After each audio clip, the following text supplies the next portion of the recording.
Okay, so some pretty bad news, guys, for Diddy has been released. I feel like every 2 months or so, there's a significant bad update since he's been in prison, and this is one of them. So please listen attentively. Hey guys, it's Murad Murali. Hopefully you guys are all doing well today. Daily and consistent content. Let's get straight into this video and get into this, where it's been official. Another day, another headline that sends the internet into absolute chaos. Just when people thought the legal drama had finally settled into a predictable rhythm, a completely different conversation suddenly took over every timeline. Instead of debating courtroom arguments or legal filings, everyone became obsessed with one question that almost nobody expected to dominate the discussion. You know, it was reported yesterday by CBS and the Telegraph, some very established websites, that Diddy was soon to be on his way out, and that he was soon to be receiving a pardon, and that things were looking up for him, and that he was, set to be one of the 250 people and to be released this summer. Well, drum roll, I think you know what I'm going to say. Diddy has officially been shut out of Trump's pardon list again, leaving the music mogul to serve his full sentence now without any form of clemency or presidential intervention. Diddy has gotten left off Trump's pardon list. It's being reported on Friday afternoon, and the music mogul's hope for clemency no longer exists. After a week of speculation about whether the president would grant him, Trump announced his latest round of clemency choices, and Diddy was not included in this, according to CBS. The president instead focused on 6 individuals convicted of emission violations, claiming they'd been persecuted by Biden and his admin for what he called fixing their car. So they got pardoned instead yesterday, not Diddy. Trump had actually been privately discussing Diddy's case, guys, get this, right up until yesterday afternoon. So the reports of, him about to be pardoning was actually true. It was close, and that it was set to happen, and Trump was having those discussions because Trump and Diddy actually did have a relationship prior to Trump getting into politics. But Trump had been privately discussing Diddy's case right up until his Friday afternoon meeting with advisors about clemency matters. Neither Diddy nor other high-profile inmates seeking pardons were expected to make the list, but Trump ultimately had the final say, and there was a likeliness that Diddy was going to be on there. The White House confirmed that President Trump is the ultimate decider at the end of the day, leaving the door technically open. But when Trump posted about his pardon choices, Diddy's name was nowhere to be found. This marks the second time, guys, Trump has rejected Diddy's pardon request, not the first, but the second. And I would imagine that Diddy is not doing well with this news. I can imagine that he's really upset, frustrated, in his cell, fuming and raging that his savior, Clive Davis, has gone, wasn't invited to the funeral, and that this is the second time now where he got so close to clemency and getting out of jail. To be pardoned by the president is a big FU to everybody's face, to say, I'm powerful. He probably would be boasting about that if it actually happened. He would be telling the world how many great links he has, how many great friends he has in high places, and that's why he was able to walk out of jail and everything was okay, because the president was on his side, therefore he's Mr. Muscle. So the second time where it was close to happening, or at least conversations were being had, and he has been shut out, which means that now Diddy is going to be serving the full sentence, whatever full sentence that is, because we know time is basically being shaven off.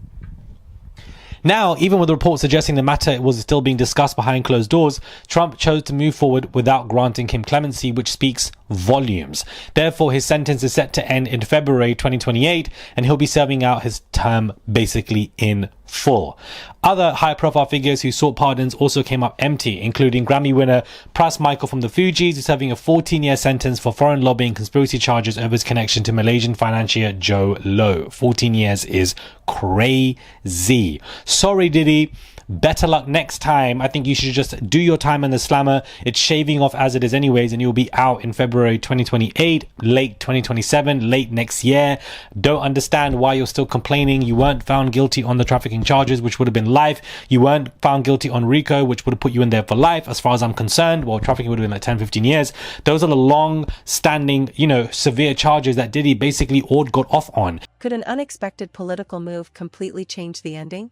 Within hours, social media transformed into a battlefield. Some people treated the idea like an inevitable outcome. Others dismissed it as nothing more than fantasy. Thousands of posts appeared claiming insider knowledge. Millions of views piled up on videos repeating theories that became more dramatic every single hour.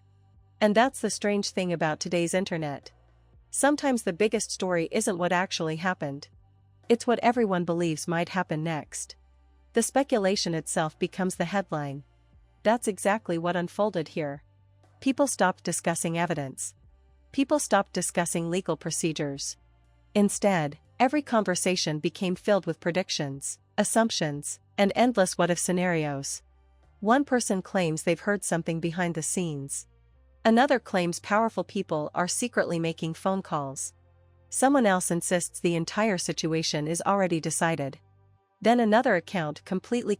So I don't understand why the man's acting like he's been charged on every single one. He was only charged on prostitution, which if he was tried in the UK, that wouldn't even be a crime. He would have walked out. It's a crime over there, but it's not a crime over here. So, you know, really and truly, I don't know what this man is complaining about. Now, we spoke about the Michael Rubin party, or the all-white party, from a couple of days ago that basically took place, and it basically was the Diddy replacement party that all the all-white party celebrities, they go to stuff like this, and you had, Michael Rubin with, Lil Baby or other celebrities quite close to him, and 50 was calling it out because it was weird and etc. Well, there is a picture that has basically been uploaded from the party. Post-party, Michael Rubin, Tom Brady and Carl Anthony recovering from a whiteout party with IV fluids. Men past age 40 should evolve to be more than this. Somebody is tweeting. This just reminds me of the Diddy freak-offs. You see Jordan Woods in this picture as well on the left. And of course, for Jordan Woods to be connected to Michael Rubin is crazy. That is one hell of a connection that the Kardashians took years to get to. But because you're with Carl Anthony, things changed for her in a great way.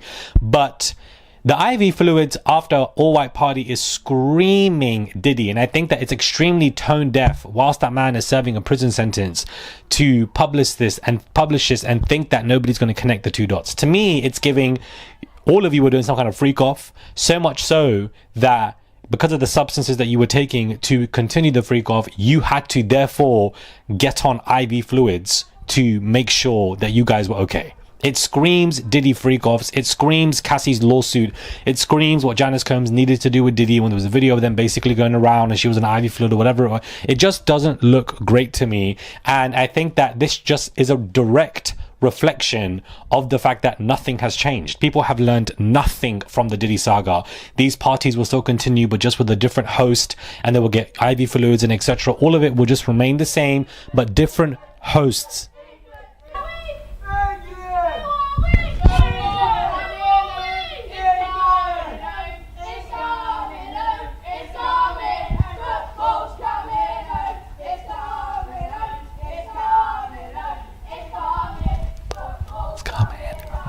Okay, football's coming home, guys. England's going to win tomorrow against Mexico, hopefully. But Canada got knocked out today. And somehow, guys, America is doing really well in the World Cup. No shade. They literally, in the next, whoever they're playing next, guys, then if they win, they advance to the quarterfinals, which would be the most far that America would have gotten. But Canada got knocked out today, 3-0 by Morocco. And England are playing tomorrow, and France are playing right now against Paraguay. Sorry, I really like football. So I've been watching the World Cup, and that is crazy to me, guys. But anyways, let's just get back to this. I just think that they just simply don't get. They live a completely different life. They have a different reality. And these images will be brought back and resurfaced in the next 10 years when another big host basically falls, litigation, lawsuits, and then we look at stuff like this, and stuff like this will be in lawsuits. I just don't think that people care when they have a different abundance of wealth, different level of reality and wealth, different level of wealth. They post whatever they want because they can get away with it. It's really that simple. They can get away with it if they basically choose to. And it is basically just quite sad to see that this has just continued on. And after the past 3 years of reporting, there's not really much of a difference. Contradicts everything that was said 5 minutes earlier. Before long, nobody knows what's real anymore. Everyone is simply reacting to everyone else's reactions. That's the environment where rumors grow faster than facts. And once those rumors start spreading, they become almost impossible to stop. Every livestream begins repeating them. Every commentary channel starts covering them. Every reaction page posts another dramatic thumbnail. Every discussion somehow becomes even more exaggerated than the last. Suddenly, the original legal situation almost disappears from the conversation. The rumor becomes the real story. People become fascinated by possibilities rather than reality. That's why these moments explode online. Nobody wants to wait for confirmed information anymore. Everyone wants to predict tomorrow before today has even finished. That creates a cycle that feeds itself. One viral post inspires another. That inspires another. Then another. Hours later. News. President Trump is considering a pardon for Sean Diddy Combs. The music mogul is currently serving a sentence of just over 4 years in federal prison. You'll remember he was convicted on 2 counts of transportation to engage in prostitution last year. We've also learned the president is likely to pardon some pollution violators. All this is fresh information from our team. So let's jump to CBS News White House reporter Olivia Rinaldi, who's on the north lawn of the White House for us today. Olivia, good morning. What can you tell us about these potential pardons and who may be among them? Hey, Errol, good afternoon. It's good to be with you. Yeah, President Trump is actually having a meeting today in the White House behind me where he will be discussing a slate of potential pardons. And CBS News has learned that one potential name that has been coming up is Sean Diddy Combs. We're told the president has not made a decision yet on whether or not to pardon Combs for those crimes, but it is something he is considering. Some of the other pardons they are thinking about are people who were convicted of emissions and clean air related violations. There has been a flurry of activity in the last several weeks of people lobbying for those pardons. The president had even potentially discussed doing several hundred pardons around the birthday of the U.S., of course, that 250th anniversary, which we are all celebrating today and tomorrow. But still no word yet on whether he has made the ultimate decision to pardon Combs. Of course, that was a very high-profile case, would certainly be a controversial pardon as well, given the fact that trial was such a high-level trial related to the treatment of women in Combs' life. So we are watching to see, but at this point we are told that the president has not made a decision. He is only considering that at this point. All right, President Trump considering a slew of pardons for people, including potentially Sean Diddy Combs. Really interesting reporting there. I know we're also learning more about the potential tax payments the president might now have to face over his crypto earnings, which earlier this week we learned were well into the billions. What do we know about this? Yeah, we actually found out it was about $1.4 billion that the president earned last year on crypto alone. That's his World Liberty Financial Crypto Forum, in which the president has traded a variety of coins, or people related to the president have done that as well. The president has defended that, saying several times that people manage his money, he doesn't manage his money, and that his sons are the ones who are managing that organization. So he has been defending it. But the question really is the taxes that the president could owe on those earnings. You know, given the fact that he could potentially have to pay at least $250 million by some estimates, it could be over $500 million if he were to be taxed at that 37% statutory rate. That's that minimum rate that someone making over a certain number, certain income would have to pay. So there's questions around that about what the president would owe for his taxes on crypto. But again, he has been defending these trades through his crypto forum, saying that he was unaware of them. Take a listen to what he said here during an interview with CNBC yesterday. I could know about it. I didn't. Right. I mean, there's nothing illegal. There's nothing wrong with it. I could know. There's nothing illegal there. Also, I want to note we are here at the White House where there are a lot of flyovers happening. I think that's what you're hearing behind me. Millions of people are discussing something that may have started from nothing more than speculation. It's incredible how quickly public opinion changes. One week the internet believes one outcome is guaranteed. A few days later everyone suddenly believes the exact opposite. Nothing officially changes. Only the narrative changes. And online, narratives often move faster than facts ever can. That's why these situations become so difficult to follow.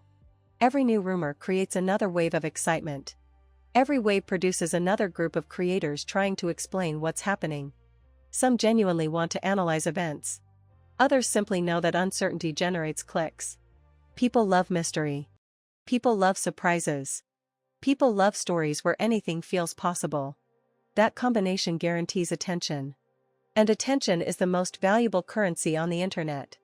Whenever uncertainty exists, engagement follows. People argue in comment sections for hours. what I'm about to say, because this just rolled in an hour after my last video, and so after I just finished watching the France-Paraguay World Cup match, I thought we would get into this video as well. Hey guys, it's Murad Murali. Hope you guys are all doing well today. Daily and consistent content. Let's get straight into this video. I'm tired. I'm exhausted. It's been a very long week. Yeah, so Sean Diddy Combs, guys, breaking news, has just gotten a new release date. It's 15 more days earlier. So I guess it was around 17th of February. He was basically scheduled to be released 16th, 17th February 2028. Now it's gone down to the... Hold on, because I feel like Americans do this differently. They put the month first. Okay, so now it's the 8th of February, not the 2nd of February. The second month, the 8th is the date. And I believe it wasn't the 16th, 17th before. It was probably like 22nd, something like that, of February. But, you know, that's not just that. He is projected, guys, to complete his RDAP program by the end of the month, so by the end of July. And this means that his release date will be adjusted again by the end of July to May 2027. I feel like you guys are going to jump me. I don't even know why you guys are going to jump me, but you know, when you just give someone the bad news, everybody just gets angry, everybody just gets pissed. But basically, once he completes his 9-month program at the RDAP, which he's been in, he will get 12 months off his sentence. So he's already moving up, right? Naturally. And I don't even know how that happens naturally. And now once he completes the RDAP, which he will do so, 12 months going to be taken off that. So he will be projected to come out basically next May, which is less than a year. We've got 10 months. And he, guys, may also be eligible, get this, for a 6-month earlier release than that to a halfway house, which basically means that this November 2026, Diddy could be getting out of jail and going into a halfway house, and that is what possibly could be happening. Now, things could change if he faces more criminal charges, either currently or from separate cases, but I think that's honestly unlikely because the DA will take a very long time to look at criminal charges. But this is being done not by the RDAP. This is being done by the FSA. The FSA days could push it up to January, February if all successfully completed. The RDAP adjustment is still based on the original release date. So the FSA could actually move, guys, this gets a bit confusing, the adjusted date from May 2027 after completing the 9-month program to January, February instead of 2027. And then if you minus 6 months from that, that essentially is September, October of this year, 2026, where he could be on a halfway house. So the halfway house situation is not guaranteed. He may be eligible for it, he might not be eligible for it, but either way, Diddy is getting out next year, 2027, if he doesn't face anything else coming his way, because once you complete that RDAP program, you get 12 months of your sentence. But why I'm confused as to why this man already is getting time off his sentence, because we've gone from June 2028, I believe, May to now February, not like without him even completing the RDAP program. And that is probably because he's working in the library, he's putting in his shifts, he's bending over often. And so when you do stuff like this, it definitely pleases a lot of, you know, your superiors or people around you. They're seeing that he's actually making a change. Friends debate possibilities. Reaction videos appear every few minutes. Podcasts suddenly dedicate entire episodes to theories. Nobody wants to miss the next unexpected development. But here's something worth remembering. The legal system doesn't operate according to social media trends. It doesn't change direction because a hashtag becomes popular. It doesn't speed up because millions of people are posting opinions. Online excitement and real legal processes are two completely different worlds. Unfortunately, those lines often become blurred. Many viewers begin believing that viral discussions somehow represent official developments. That's where confusion begins. One dramatic headline leads to another. One exaggerated claim becomes accepted as common knowledge. Eventually, people forget where the rumor even started. They simply repeat it because they've heard it enough times. Repetition creates familiarity. Familiarity creates belief. Tens of thousands of dollars for the evidence of the tape. She said Diddy gave her a copious amount of drugs. And following instances of violence, according to the suit, Diddy would often hide Cassie in hotels for days to let her bruises heal. In the suit, she claimed Diddy would also traffic her by coercing her to have sex with male sex workers in different cities while he filmed and pleasured himself to the encounters. According to the court filing, Diddy and his employees would use the mogul's power and wealth to intimidate and silence her. The suit shocked many and even came with a trigger warning, but the suit was settled for an undisclosed amount just a day after it was filed in federal court. At the time, an attorney for Diddy called the allegations offensive and outrageous. But after the suit was settled, Diddy's lawyer said it was settled amicably and the decision to settle was in no way an admission of wrongdoing. But since Cassie's lawsuit, more legal trouble came to follow with similar allegations from other women. Joy Dickerson Neal filed a lawsuit in New York Supreme Court against Diddy. She accused Diddy of drugging and sexually assaulting her in '91. She alleged she was a victim of revenge porn, saying he filmed the assault and showed it to others. Liza Gardner sued Diddy and R&B singer Aaron Hall on allegations of battery and sexual assault stemming from an incident in 1990 when she was just 16 years old. Gardner alleged Diddy and Hall gave her alcoholic drinks, pinned her down, and forced her to have sex. An anonymous woman using the moniker Jane Doe filed a federal suit against Diddy, music producer Harve Pierre, and an unnamed third assailant in December. Doe accused the three of sex trafficking and gang rape in 2003 when she was just a 17-year-old high schooler. And then there's the latest suit when music producer and videographer Rodney Jones, aka Lil Rod, filed a federal lawsuit against Diddy and a number of other defendants, including actor Cuba Gooding Jr. Jones's suit accuses Diddy of racketeering, sexual assault, and sex trafficking in 2022 and 2023 when Jones worked on Diddy's most recent album. Through an attorney, Diddy has vehemently denied all the allegations made against him. The only time he spoke out on the allegations was in December in a post made to his social media. The statement read, "For the last couple of weeks, I have sat silently and watched people try to assassinate my character, destroy my reputation, and my legacy. Sickening allegations have been made against me by individuals looking for a quick payday. Let me be absolutely clear. I did not do any of the awful things being alleged. I will fight for my name, my family, and for the truth." Those also named in the sexual misconduct suits have denied their involvement. Harve Pierre released a statement after being accused of gang rape. He said, "This is a tale of fiction. I have never participated in, witnessed, nor heard of anything like this ever. These disgusting allegations are false and a desperate attempt for financial gain. I will vigorously protect my reputation and defend my name. Those who know me recognize that these claims are not true." And at this time, Aaron Hall has not commented on the allegations against him. So could the slew of sexual misconduct lawsuits be used against Diddy if prosecutors choose to file charges against the hitmaker? Hake says it's possible. In federal court, they have something called 404B evidence, which is also known as similar transaction evidence. And so if there is prior conduct that's uncharged because maybe it's outside the jurisdiction or outside the statute of limitations, but the conduct is similar enough in nature that it resembles the conduct that's charged, then that prior conduct or outside conduct can be used as evidence against the offender. So these other women who have come forward in these other civil suits could very well be called to testify as to what was alleged to have happened to them by Diddy or others in any kind of conspiracy or RICO case. They may very well testify to what happened to them so that the jury can be... Belief spreads faster than verification. That's how misinformation grows. Not necessarily because people intend to deceive others. Sometimes people simply become excited. They share first. They verify later. Sometimes they never verify at all. That pattern repeats itself over and over again. The internet has become incredibly efficient at turning uncertainty into entertainment. Every possible outcome becomes content. Every hypothetical situation becomes another upload. Every unanswered question becomes another opportunity for speculation. Creators race to be first. Accuracy often becomes secondary. Because in today's online environment, speed usually wins. If one creator waits for confirmation while another uploads immediately, the faster upload often receives the attention. That creates pressure across every platform.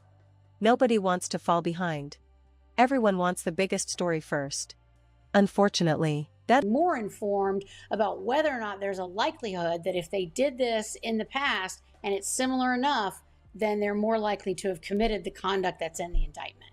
In addition to names like Aaron Hall and Harve Pierre being named in Diddy's lawsuits as defendants, other celebs and famous faces were also named, most notably in Rodney Jones's lawsuit where he named 3 women as Diddy's alleged sex workers. In Jones's amended complaint, he specifically named City Girls rapper Young Miami, Instagram model Jade Ramey, and OnlyFans model and actress Daphne Joy as Diddy's sex workers who received monthly stipends. All 3 have denied the allegations. Daphne Joy has denied involvement in the sex worker allegations, posting this to Instagram. She writes, "I am deeply hurt by the lies in Rodney Jones's lawsuit. The claim that I am a sex worker is 100% false and character assassination. I'm retaining an attorney to explore all legal remedies against both Rodney and his attorney." Jade Ramey issued a statement saying, "Yes, I dated someone. Dating someone doesn't directly correlate to any of the false allegations made." And rapper Young Miami, in response to a dig by Diddy's rival 50 Cent, responded by saying, "I'm not a prostitute. I never sold cat emoji a day in my life. I hate how this is getting spun." But what could the ongoing sex trafficking probe mean for those named as the rapper and producer's alleged sex workers? As Higgs explains, investigators are looking for momentum to potentially build a RICO case against Diddy. Well, it seems to me that what the feds are looking at here, what the FBI is looking at, is some kind of conspiracy case. It could be a RICO case, which just means some sense of an organization that's committed a couple of different felonies, kind of all working together, right? That's all RICO is. It's not that complicated. But what it means is this could be a very complicated pattern with a lot of potential witnesses, whether those people are potential offenders or accused, or whether they're just witnesses to the conduct because they help explain to an eventual jury what has gone on in this conspiracy or in this RICO case, or as this pattern has developed, they have one piece or 2 pieces of the entire puzzle. You know, these kind of vast investigations are really just like a puzzle that you would put together. And the federal government starts off with a couple of pieces, and then a witness here may have another piece, a witness here may have another piece, or maybe they have 3 pieces.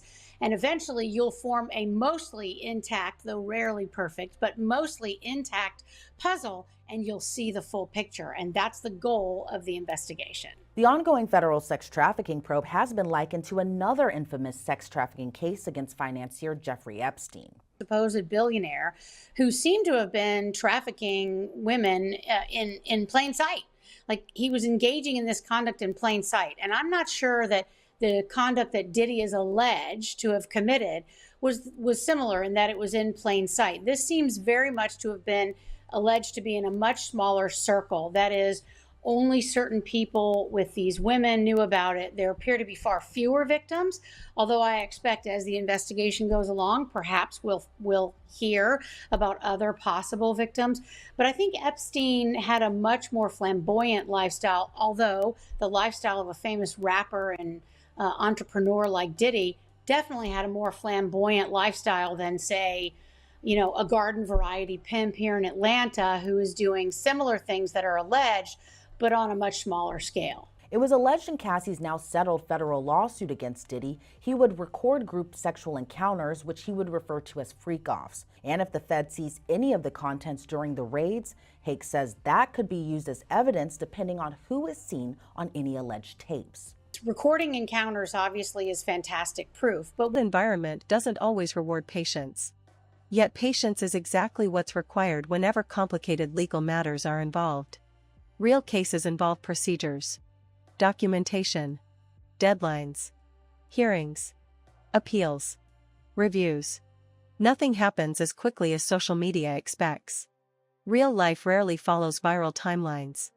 But the internet dislikes slow stories. So it fills the silence with predictions. That's exactly what happened here. Instead of waiting, people created possibilities. Those possibilities evolved into theories. Those theories became debates. Those debates transformed into full-blown online movements. Meanwhile, very little officially changed. It's fascinating to watch how quickly public attention shifts. One day everyone focuses on testimony. The next day they're discussing political possibilities. The following day entirely different rumors dominate. Look, it's a criminal enterprise that extended for a number of years, that where he had financial profit from this kind of power and control over an enterprise. So I don't expect them to be apologetic. I mean, they may, end up showing moments of moderation where they say, well, we're not going to go after this company or that company, but they've left it all on the table for now where they can do a very broad, deeply reaching process if they want to. And Sean Combs, he's already sold one jet. The Beverly Hills mansion of his is on the market for $61 million or so. Does that seem like someone who is confident that they'll walk, or could that work for or against him in court? It's probably not going to be anything that's particularly admissible during the trial. It could come up during the forfeiture just to show that, his overall stock has dropped. I mean, I think he's down to his last 400 million. It's a real tough spot to be in. But, but I think at the end of the day, you really can't draw any firm conclusions. He knows he's got a battle of his life going on right now. I mean, this is a life eligible racketeering case. Doesn't mean he'll necessarily get life. It's not a mandatory sentence. But, if the facts continue to be established of years of abusive and controlling behavior, it paints a pretty dark picture for him in terms of sentencing. And Sean Combs, he's now brought in Mr. Casella, someone who literally wrote the book on asset forfeiture. What's Casella's role likely to be here? Well, I worked with Steph at the U.S. Attorney's Office in Maryland for years. He is literally the expert on forfeiture. Whenever I have a situation in private practice where I have a question mark about forfeiture, that poor guy has to take my phone call. So he's a great pick. He knows what he's doing. He knows both the process and the law, which can be a little bit different sometimes. I think he's probably, getting them prepared for the types of challenges. And by the way, I don't know this from him, but I would guess that he's basically figuring out what are the types of challenges we could raise in a forfeiture phase. What are the deficiencies in the government's approach? In other words, are they not discounting lawful employment by Sean Combs? And frankly, some of it could even relate to like how he's spending money right now. When you have a broad forfeiture allegation, it's kind of hard to figure out, are they saying that I can't get attorneys of my choosing because I'm using proceeds of criminal activities? So I think he's probably giving a lot of very sage guidance on how they walk through this process of dealing with a very broad, very deep, potentially deep-reaching forfeiture. Since he is so knowledgeable, and since, I don't know if there's anyone who's more knowledgeable than him in this specific department, do you think that bringing him in may challenge the government's playbook at all? I think it would certainly give them a moment of pause. Look, the reality is there's probably not a ton of time being spent worrying about forfeiture quite yet. They're probably figuring we'll get there when we get there. We got to try to get a conviction. But yeah, it's a shot across the bow. You see Steph Casella lining up on the other side, and you can say this about a lot of different type of expert witnesses and things where you say, wow, that's the king of DNA or the queen of forensic fingerprint recovery. So, I think it's a shot across the bow. They'll realize that they've got somebody that really knows their stuff on the other side, but that doesn't necessarily mean they change their approach in any way at this point. And there's this idea of facilitating property, that a business or maybe an item helped enable a crime. How direct does that link need to be? Yeah, we should ask Steph. But, yeah, that's a great question. You have to be able to show, a significant link. It can't be just the conversation.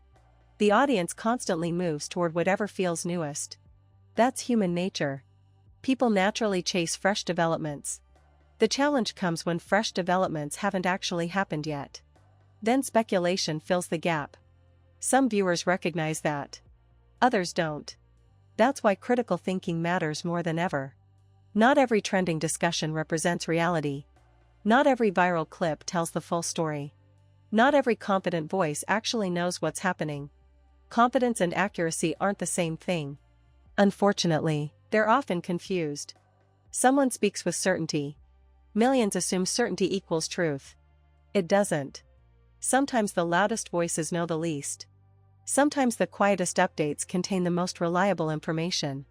But quieter information rarely becomes viral. Drama spreads faster. Emotion spreads faster. Shock spreads faster. That's the algorithm. Then another headline appears. The internet loves certainty. Reality rarely provides it. That's why stories like this continue capturing attention day after day. Not because everyone knows what's coming next, but because nobody truly does. And until definitive answers arrive, the debate will continue growing. timelines will continue exploding, and every new rumor will compete to become tomorrow's biggest headline. That's the world we live in now. A world where possibilities trend almost as quickly as facts, where speculation often outruns confirmation, and where the conversation itself becomes the main event long before the final chapter is ever written.